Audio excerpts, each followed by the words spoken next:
Here we Coming at you are. live. It's coming at you live. First things first, let's thank our sponsor, North Our Furnishings. sponsor, he doesn't do anything for us. One more time. We'll give him one more time. And if he We're going to doesn't give come him on one here, more thanks, one more shout out. If we don't get anything in return, we're cutting him loose. But which, by the way, is not why we do it. But, he's got to be a good sponsor. So just putting that out there. yeah, he's a good sponsor. He's great. He's a good guy. He's a good guy.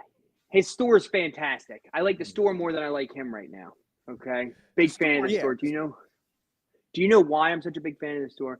Because I can find all of my home furnishing needs.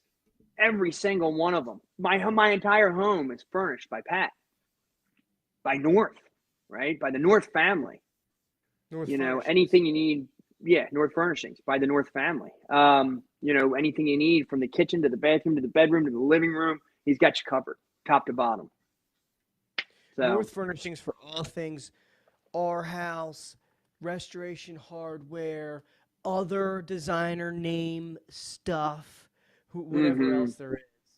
So he's going for those out there. Bob's Warehouse or whatever they are. Bob's Discount. Bob's Discount. Who wants that discount furniture when you can get things like you get a Tufted Chesterfield, brand name Tufted Chesterfield, gently used, barely touched, hardly sat in. Well lived. It's got character. His stuff has a story. All of his things have a story. Last 7 seconds until our time is up.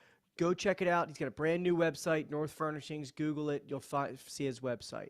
All right, so we're going to move on. We're on a time crunch today. We're trying to stick to a time limit here. All right, so for what's your rate? First segment. I'm not going to talk about rate. Maybe Al can touch on rate. What I wanted to talk about is there is a government shutdown or a possible government shutdown looming. I guess all these fat cats up in Washington, they can't balance the budget or whatever that means. I don't really know what it means, a government shutdown. Does anyone know what it means? Nobody knows what it means, I don't think. What if they do shut down and they stop doing whatever they do, how's it going to affect our mortgage business, the mortgage business? Well, there are government loans, so USDA. USDA will most likely stop funding those loans if there's a government shutdown. So if you're in process for a USDA loan or you're a loan officer doing a USDA loan, keep an eye on that. FHA is a government program. There's some speculation that if the government shuts down, those loans will have to go straight to HUD. I don't think that will affect us on the broker side. Our lenders do so many FHA loans. They underwrite them. They fund them. They're not going to have to get underwritten by HUD or anything like that. I don't think that's more secondary market type stuff that you're talking, right? Yeah, is that what you're referring to? Yeah, FHA is not going to get affected by it. Something to note: if you are a loan officer or a borrower, if you're a loan officer, you have a borrower who's a government employee. If they get furloughed, that's obviously going to jack up your loan. If you're a government employee trying to buy a house or refinance a house and you get furloughed, stop working, that's gonna throw a wrench in things.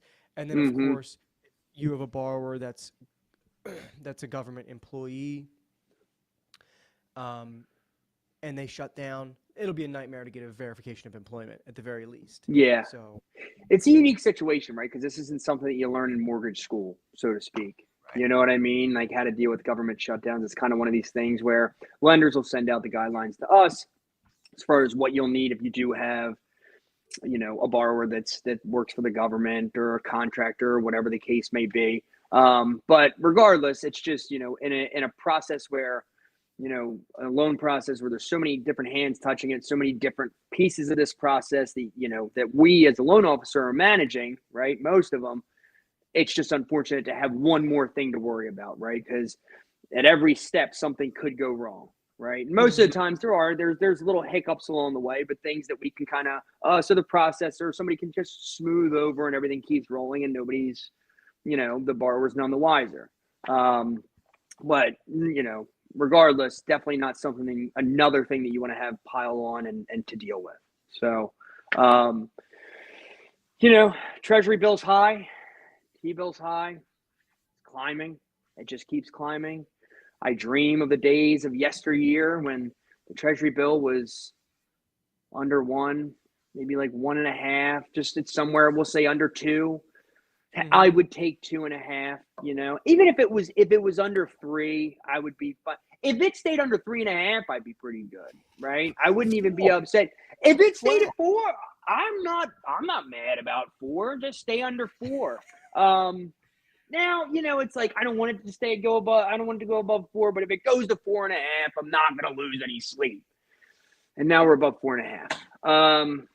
I just don't know where it ends. Pushing to 5. I don't know where it ends. It feels like I'm on a train and the brakes are out and you're just heading for some sort of cliff or ocean, maybe a mountainside, sharp turn. And the guy that feeds the furnace has unlimited coal, and he will not stop. He just keeps shoveling. The radio's broke, so he doesn't know. Hey, buddy, quit shoveling coal. We got no brakes. We can't slow this buggy down. He has no idea. So he's just hammering away, sweating, right? And and we're just along for the ride. Hopefully somebody communicates with the guy to stop shoveling coal, or somebody gets the brakes fixed. But until that is the situation that we were in. So yeah, hold on tight. Hey, Jerome. Hey, Jerome. Enough of the coal, Jerome. Mr. Powell, can you hear us? You don't need to give the furnace any more coal. We're flying toward the cliff fast enough. Just stop shoveling. I'm getting motion sickness. It's going too fast. I can't even keep my head up. You know what I mean? When you're on one of those rides, you just kind of, Yeah. So the Federal Reserve, they didn't raise their rate last week, and they're talking about potentially raising it next. But a lot of people are talking about this dot plot that they put out. So I guess they all vote on where they think rates are going to be, and the rate for next year, where they're speculating, keeps floating up. I don't know. Look, all the talking heads thought rates would be better by now, and they're not. Now all the talking heads are saying that in 2024 rates could get higher. So maybe they're wrong on that too, and the rates will get better. But we'll keep you updated as best as we can. We will indeed. We will indeed. Let's get the hell off of this God blessing segment. Cool. Let's move on from this freaking rate segment. I'm gonna have to toss it. But all right, we're on schedule. Let's keep rocking on schedule here. Al, what do we got for Neesh this week? Nothing. Whole bunch of nothing. Sometimes you don't need anything. Sometimes in order to get ahead, you just kind of keep doing the things that you're doing, the little things that you're doing right. You don't need to spice anything up. You don't need to get anything crazy. I mean, we're doing the same programs we've always been doing. Does it really matter? Are you looking? If you're looking, we got you, right? Look at a couple previous episodes, get a little taste of what we can do. But we're not going to go any farther. No niches today. Quit asking. No niche. I think it's actually quite niche of us to not have a niche this week. It's pretty niche. I love that. That's great. Let's niche it down. It down so far that we don't exist. That's how niche we are. We're so niche. We're disappearing niche. Love that. We're so niche that we've disappeared into the nicheness. We're gonna blow up. We're gonna blow up by not existing. If that makes sense. That's our niche. There you go. Mm-hmm. Niche. All right. Great. This is great. So we're cruising. This is like a wild card show. It's on a Wednesday, and we're not doing segments. We're changing up some segments. So this week, you might be expecting this is about the time that we'd go into hot takes. We're going to switch it up. We're not going to do hot takes this week either. Instead of hot takes, we're going to do a new segment that we're calling No Such Thing as a Bad Idea. There's no such thing as a bad idea. Where we're going to throw out ideas. We're gonna spitball some marketing ideas. We're just going to workshop them right here, right? We're going to throw them at the other guy, and we're going to give some feedback. But the point, right? The main goal here, the thing to understand and keep in mind, is that you throw anything out, whatever pops into your mind, there is no such thing as a bad idea. So it's a safe space. Safe space. To get the creative juices flowing, so maybe we can come up with some marketing ideas and really get this thing cooking. Get it cooking. I love that. Right, who do you want to go first? Yeah, I'll go first. Okay, love that. And all right, this is wild card. but I Okay. need Wild you to card. hear me out. I need you to stick with me. Okay. Okay? Yeah. Mortgages, but for dogs. Doghouse home loans. Doghouse home loans. Good I idea? I'm telling you what. I'm going to be completely honest with you. It's a terrible Please idea. do.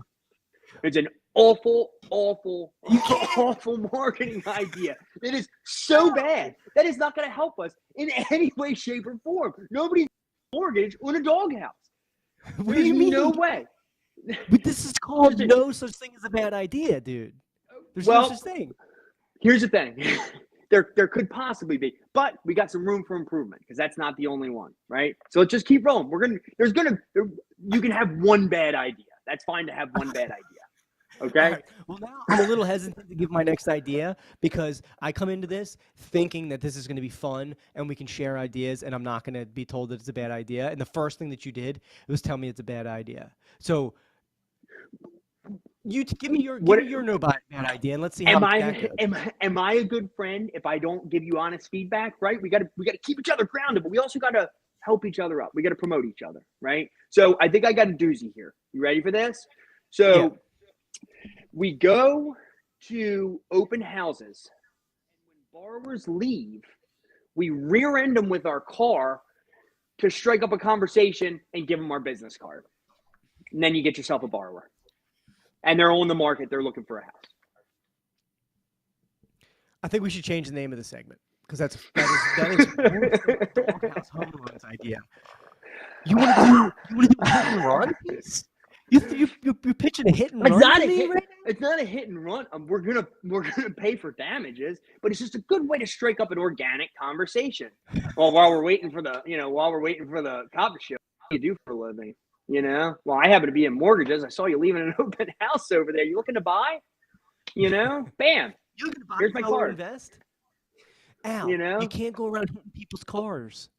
They're not gonna think anything better of you. They're gonna hate you. That's a bad idea. That's a terrible idea. The liability alone on that. You might rather start up a whole division devoted to doghouse mortgages than to have you running around town rear-ending people. At least I'm talking to people about more. I'm talking to people about loans in their house. All right. So far, doghouse. So far, all this has done has given us a platform to just have terrible ideas. So I actually have a good idea. I can't wait to hear. Okay. So we want to be realtors' preferred lenders. Mm-hmm. And there's tons of different ways that lenders claim to add value, okay? Here's my idea. We go to these realtors. Hey, realtor. There's a lot of competition going on right now. It's too much competition. You need to get rid of that competition. And as your lender, here's how I'm going to add value. All of your rivals' listings, I'm going to professionally haunt those listings. So I'm talking ghouls, ghosts, spooky cobwebs in every corner. Break in at night, plant some spookiness around. Maybe squat. Maybe dress as a ghost, squat at the house. Do whatever it takes to make prospective buyers of your rivals' listings think that this house is haunted. They can't sell the house. They get fired, and then you swoop in. Maybe you swoop in as a ghostbuster. I don't know. That's my good idea. Wow.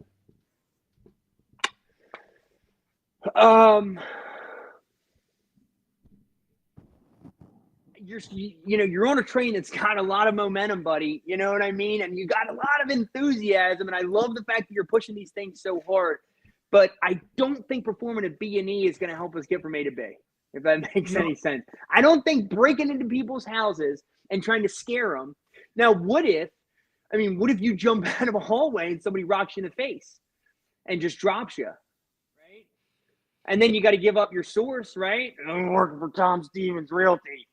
I mean, what are you thinking? What are you thinking? That's not going to, there's no possible way that works, that's going to do any business. If anything, people will probably laugh at it and like the other people more. These guys put on a fun show when you go to their house. They scare you. It's like a house. I want to work with them instead. I'm trying to let my guard down and come up with some genuine, pattern interruption type marketing. Mortgages for dogs and haunt the house of our preferred realtors rivals. Who doesn't want? I'm talking about old fashioned spite your rival with a haunted house. I don't know what's not to buy. I don't know what's not to get. Okay.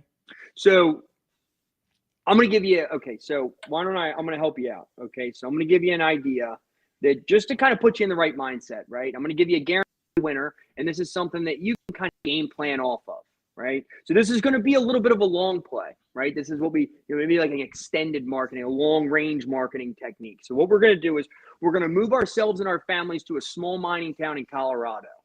Okay. We will become miners. We will become miners. We will become part of the town. In 5 to 10 years, we will have ingrained ourselves into the fabric of the community. Then we're going to come up with the idea to start a mortgage company where everybody in the community is going to use us because they already know us. So we've already got a firm, a good amount of borrowers, good amount of clients that we can work with. It's a guarantee. It's a no miss. It's almost like you didn't think at all when you were coming up with your ideas. It's like you're trying to be comical. It's like you didn't even. We're trying to close loans here, Al. We don't have 5 years to throw away in a mining town. We're still going to make money. We're going to make money. We make money while we mine. Not to mention, I mean, isn't the real wealth of life building relationships? You don't want to build relationships? Isn't that what our industry is built on? You're building relationships. You're going over people's houses, right? You're working a hard day down in the shafts. You know what I mean? You're getting to know these people. I know we're supposed to be like open right now, and this is supposed to be the segment where we're just open to each other's stuff. But I don't know if I can go forward with this segment ever again, knowing that you're thinking about going to a mining town for 5 years. Why don't you go to the town as a loan officer and get to know the people? It seems like because nobody wants to work with an outsider. You got to get into the community. You got to become part of the community first. Come on, Ab. You're better than that. You know this. Right. Let's. I think we should. This isn't a safe space. This is a dangerous place where we need. I feel like you're attacking good ideas. So let's go ahead and we'll switch gears. Why don't we go on to opinionated, right? And I think that what we should do is we're just going to talk about one thing, right? One article, one thing that's going on, right? And then we'll kind of give our little piece on it. How's it sound? You do that? You want to roll with that? Let's do it. Yeah. All right. So, I mean, we're going with low-hanging fruit this week. Travis Kelce and Taylor Swift, right? Classic. T Swift showing up to Travis. Pop culture, right? Look, we're going for clicks here, folks. Clickbait. All right? Love clickbait. Yeah. Extra. Read all about it. So,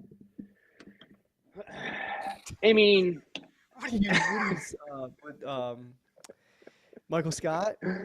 I forgot about that episode. Yeah, you know that. Scott's Tots. So she went to the game. His jersey sales went up 300%.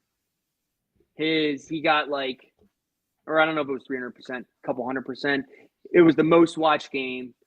Was Travis Kelce's got 300,000 extra followers on Instagram, overnight. This all happened overnight. Kind of seems like I mean, is it authentic and genuine? I don't know. Maybe for him, he gets the spike in the record deal or spike in the sales and the jersey sales and the Chiefs get all these looks, and then she gets material for her next album, right? When it all eventually, inevitably comes crumbling down, which is probably planned. It's planned to all come crumbling down. That's my thought. It's the Jake Paul and it's the Paul brothers effect. It's the Conor McGregor effect. It's everything is just like it seems to me that everything is like a version of celebrity death match at this point. Mm, It's just like fake fights, fake relationships, fake breakups, all for publicity, and it's the richest people you would think, and maybe it's genuine and they love each other. She doesn't seem like Travis Kelce's type, if you ask me. He's a bit of a yo boy athlete, you know what I yeah, mean? From what I can yeah, tell, and she's kind of yeah. not that at all. She's a you know whatever pop singer. It just doesn't seem like that she's his type. But maybe they're meant for each other. Who knows? I'm not a fucking relationship counselor, but um, if it is all a publicity stunt, some people might say, "Well, good for them." But what I say is aren't you rich enough to not have to sell out? Do people ever get to a point where like, oh, I've gotten to a point where I can be authentically me and I don't have to do things like for the extra commercial deal or whatever. It's like Yeah. we live in a culture of just like go make that money. Go do what you got to do to make your money and you know, I mean maybe I'm way off here. Maybe they are No. authentic, but if it's about just like a good business move, I'm so sick of hearing a good business move or it's a business or I don't know how long Yeah. my career's gonna last. Dude, you made $30 million in the last 2 years. Like Yeah. you don't. You don't need. I mean, how much? Right? When is enough enough? I guess. And you could say that this kind of stuff really started. Well, who the hell knows when it started? But when I remember it starting, especially with like people in pop culture doing it was Kim Kardashian, right? Sex tape, famous, blows up, most popular person in the world. It's like, oh my god, I can't believe that happened. Really? Right? Like, it's all part of it. I mean, that's the extreme. You hope that you know you You never know what I sell don't. out that much, or your kids never sell out that much. But Yeah, dude. How about just like you do things because you think that it's the right thing to do? sure, Um, it definitely seems like it's a whole big just publicity stunt. But yeah, anyway, but I'm happy that you mentioned sex tapes because if we do have no bad such thing as bad ideas next week, I'm gonna have to jot down sex tape. Maybe that's the missing piece to all this. anything to generate business. You know what? I am on board with it. I'm getting on board with it. Whatever you got to do to generate some biz, right? If Now, it's sex now that tapes, we're it's sex tapes. now that we're out of the trust tree, you don't like mortgages for dogs that you're going for sex tape? Hey, I think it's going to sell, right? I think you're going to get a little bit more money out of one than the other. People don't have dog houses anymore. Okay, people's dogs sleep in the bed with them. Oh yeah, I forgot. I forgot. You know All what the I mean? people Like that are people's dogs are their kids now. People's dogs are more important than kids now. People throw dog birthday parties now. They don't, they don't have a dog house. The dog so is your family. maybe now more than ever people will take a mortgage out for their dog. Mortgages, but for dogs. It's got legs. Al. You could have said it's got four legs, and that would have. It's got legs, four of them. That would have, man, that would have been a hell of a selling point. You could put that in your commercial. Yeah. Well, So you're the color guy. I didn't go to yeah, broadcasting school to become a color guy. this is true. Play by play. So why don't we? A lot of good momentum, a lot of good content, a lot of good stuff. Why don't we keep on rolling to our top 9/top 6 this week? Ab, you want to introduce that? Yeah. So our top 6 draft this week will be dedicated to all things fall and or autumn. Mm, And you can take that as things that you don't like, things that you like. I'm going to choose to share a couple things that I just love about fall. okay. That's how Yeah, I I love that. do Yeah, my draft. that's great. I think that's perfect because it's my favorite season, hands down my favorite season. So, you know, for more reasons than just football. So much to it. I don't want to get out ahead of myself. All right, who's going to kick this thing off? You going to start it off? Yeah, I'll start it off. Go ahead. I'm going to go just real simple and easy. Probably everyone's favorite thing about fall. Cracking the windows open and sleeping with the windows open at Mm, night. You know, just getting that crisp hmm air in there while you're sleeping. Nothing like Yeah, waking up cold, smelling the crispness of fall. yeah, that's true. And your dog probably loves it too because they're sleeping in the bed with you. That's why you don't need a mortgage for them. That's a good one. I love that. I'm gonna say so. My first one is gonna be, and I might sound crazy here, but I think that fall and once it starts to get a little brisk outside, right? That it gets a little bit brisk and it's got a certain smell to it, right? That smell in the air. It just feels like it feels like fall. We haven't really necessarily had it yet, I don't think, here in Maryland. Um, but I love that. It's like the first like kind of cold day, and you get that. I don't know. It's a unique smell. I love it though. That's when So you're you realize it's with like an overall, like you can feel that it's upon you. yeah, that feel like that, and it's a you'll have it throughout the season once it starts, but like that first one is really like, man, feels like fall, you know. And All that's when right. my wife will inevitably say, "Happy fall, y'all." Just Your every wife is year. one of a kind. Lovely lady. Yeah, Lovely lady. thank you, appreciate Um, that. all right, so I'm gonna change it up, and I'm gonna move over from like nature, and I'm gonna go over to a little more of a food and beverage. And I Ooh, know what you're probably thinking, and I'm not gonna go there. love I'm that. just Thank gonna God. go with there's nothing better for me than all things fall and enjoying all that is fall with a nice IPA. For Oh, me, IPAs just hit different in the mm-hmm. fall. I feel like it's IPAs are the crunchiest, just most autumn beer at least that there is. You know what I mean? Yeah, If yeah, Corona is what you drink in the summer, IPA is what you drink in October, November. yeah. I love that. I think that's a great pick. Because I mean, let's face it, most of us there's going to be a small collection of folks out there who disagree with me here, but most of us are not going to be sitting on a beach hammering a loose cannon or 4 or 5, right? You're going to feel Yeah. dense. You're going to feel weighed down. Everything's just going to feel like it's jiggling and wiggling. So, in the fall, you got the heavier clothes on. You're not afraid to pack on 3 or 4 more pounds, right? Get that IPA full of flavor. It does. That's a fantastic pick. Taking And in it's like a football game. throwing some horseshoes up in the woods with the Ooh, foliage, and you got an IPA. I ooh, mean, you can't beat yeah, it. That's my that's that's good. my it's my number 2 draft pick, but could be number 1 draft pick. It's a toss up. That's good. That's really good. Um, I am going to go with probably as a big golf fan. I love golfing in the fall when you get yourself like a quarter zip, right? And maybe it's cold enough. It depends on the day. Certainly, if you go out early in the morning, you just throw yourself on a beanie. Oh, you got that, Ooh. a little bit of dew on the grass. You get the smell, right? But you're in your warmer golf clothes, your quarter zip, and it's just I love that feeling.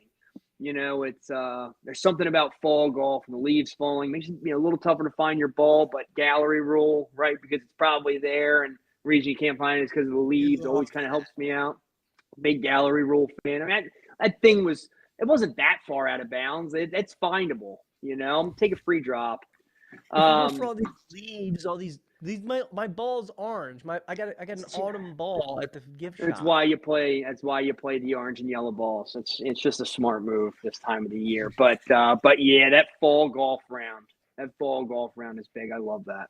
Hmm Okay, so my third and final pick, and I'm probably stealing this from you. I'm sure it's on your list somewhere. If it's not in your top 6, I'm sure it's in your top 10. But I'm going with breaking out the old trusty flannels. Ooh, Rocking a flannel. Maybe and it's versatile. First of all, the style is just it screams fall. You can't wear it any other time of the year. So Mm-mm. but then the material is going to keep you warm. But it's Yeah, also button down, so you can unbutton and open up if you get too hot. Because fall, it's yeah, like 70 degrees, 80 degrees, 60 degrees. Who right, knows? Flannel's going to right. treat you right in all those spots, and goes back. I don't know why, but fall brings out the hipster in me. Flannels, IPAs, You know, it just all goes hand in hand. Jeans rolled up, boots on. Love that. You'd have a beard if you could grow one. The whole nine. I know it. That's a good one. That is a good one, Ab.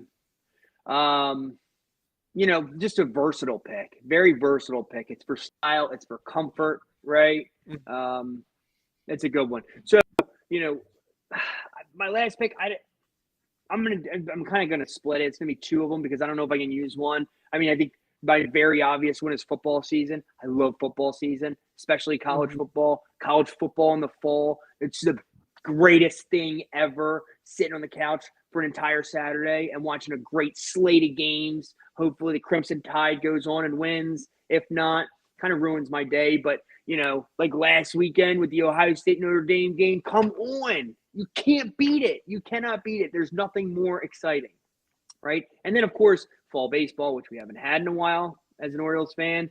I mean, come on, man. Come on, man. It's just October baseball. Oh, it's great. It's so great. So yeah, fall I'm going to go. Fall football opened up with extended to fall baseball. Yeah, but my second one was actually going to be Thanksgiving meal because I'm a big Thanksgiving meal fan. Love turkey and mashed taters and gravy. And that just, that's kind of what I think of. I want those, want that comfort food. Want that comfort food in the fall. So, yeah, you know what I mean? Fall's pretty good. So you on a Saturday night could be found on your couch in a flannel with the window open, watching some football, drinking an IPA, and with gravy on it. Just a complete slob. I love fall because I turn into a complete slob. And I gain a bunch of weight, and then my New Year's resolution is inevitably to lose all the weight that I gained because of fall. It's a built-in resolution. You don't have to really think about it every year. I'm a man of principle. I'm a man of simple things, right? Simple pleasures. So you're a man of consistency. You will consistently and a man of consistency. Consistently swear it off for New Year's Day. The less I have to think about it, the better. Which is why I gave up dipping every year for Lent consistently, right? Swear off all nicotine for Lent for all those years. So nice. Just let me ride with that. Right? I will. So yeah, I think that's it. Get into it. I gotta say, Ed, I think that was great. It was fantastic. It's a good week, good stuff. I think we, talked about some rates, talked about some things going on in everyday life, and obviously finished off with a fantastic top six. Hope you guys enjoyed it as much as we did. But it's a little bit of a wonky week coming at you on a Wednesday, right? But next week we will be back in full effect, full swing on Friday afternoon. Next week we'll be back. Al is going to wish his brother well at his wedding. Al is the best man and officiant. Pat Butt Jr., congratulations. And Al, enjoy those Smoky Mountains. We will bid you all adieu. See you next Friday. Sign us off, Al. Stop by next week. Abby and Al show. I'll let it slide.